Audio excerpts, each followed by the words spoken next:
Et bonsoir à tous, vous êtes sur Lancé Critique et aujourd'hui on va parler de Band of Blade.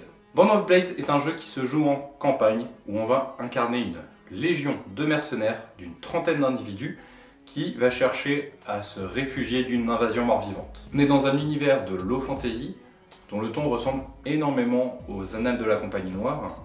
Ce qui distingue vraiment Band of Blade des autres jeux sur la guerre auxquels j'ai pu jouer est que cette fois-ci on va jouer une légion complète.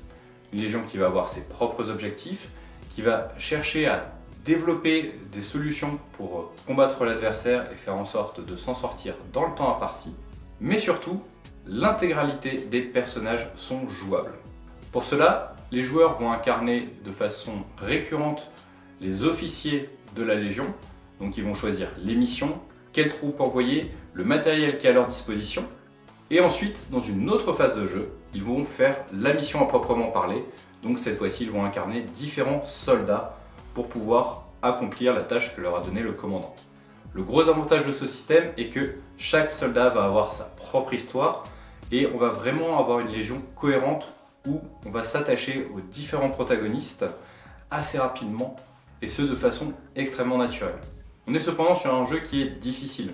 Le système de jeu est inspiré par celui de Blade in the Dark et la létalité est assez importante. De plus, il va falloir pas mal de créativité pour nos joueurs parce qu'ils vont devoir mettre en place des projets qu'ils vont inventer eux-mêmes pour réussir à faire avancer l'histoire et combattre la Légion qui s'avance vers eux.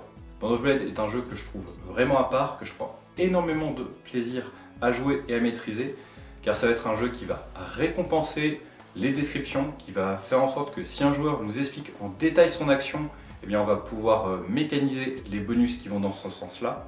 On a également un côté créatif assez libre, un peu comme on peut voir sur les jeux propulsés par l'Apocalypse, avec des questions que l'on va pouvoir poser aux joueurs en cours de partie et qui vont servir à étoffer l'univers et à lui donner vie. À mon avis, le principal frein pour Band of Blade est que c'est un jeu qui est assez difficile à maîtriser, qui va vous demander beaucoup de temps pour faire la campagne complète. Il va falloir également un certain temps aux joueurs pour qu'ils puissent s'accaparer les mécaniques et vraiment commencer à comprendre les roulements du jeu. Mais sinon, c'est sûrement l'un des jeux de campagne les mieux réussis auxquels j'ai jamais pu jouer, donc je ne saurais que trop vous le conseiller. Tout de suite!